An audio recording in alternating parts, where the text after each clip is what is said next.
கடலும் நண்டும் நண்பர்களாக இருந்துச்சுங்களாம். இந்த நண்டு அப்படியே அந்த கடலில் வரும்போது பார்த்திங்கன்னா அதோட தாரைகள் ரொம்ப அழகாக இருக்கும், பார்ப்பதற்கு நட்சத்திரம் போல் இருக்குமா. அதனால இந்த நண்டு வழைக்கு போகிறதுக்கு முன்னாடி நின்று அதை ரசிச்சுட்டு போகுமா.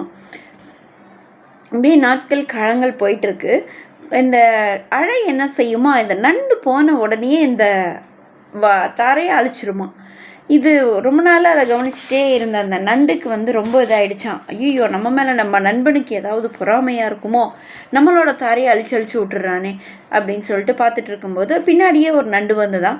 சரி, இதோட தாரையை அழிக்குதான்னு பார்க்கலாம் அப்படின்னு சொல்லிட்டு கவனிக்கும் போது அதோட தாரையை அழிக்கலை, அது அப்படியே இருக்குது. கொஞ்ச நேரத்தில் அந்த வழியாக வந்த நரி என்ன பண்ணுது, வேகமாக அந்த தாரையே ஃபாலோ பண்ணி அந்த நண்டு இருக்கிற இடத்துல பிடிச்சி வலையில் அந்த நண்டை பிடிச்சி சாப்பிட்ருதுங்க. இதை கவனித்த அந்த நண்டு நினச்சி தான், ஐயோ, நண்பன் என்னோட தாரையை அழிக்கலை, என்னோடய வாழ்க்கையை காப்பாற்றியிருக்கிறான் அப்படின்னு சொல்லிட்டு மறுபடியும் வேகமாக இந்த நண்டு ஓடி வந்துச்சான் கடல்கிட்ட. முன்பே காப்பான் அன்பே நட்பு அப்படின்னு எழுதிச்சான்.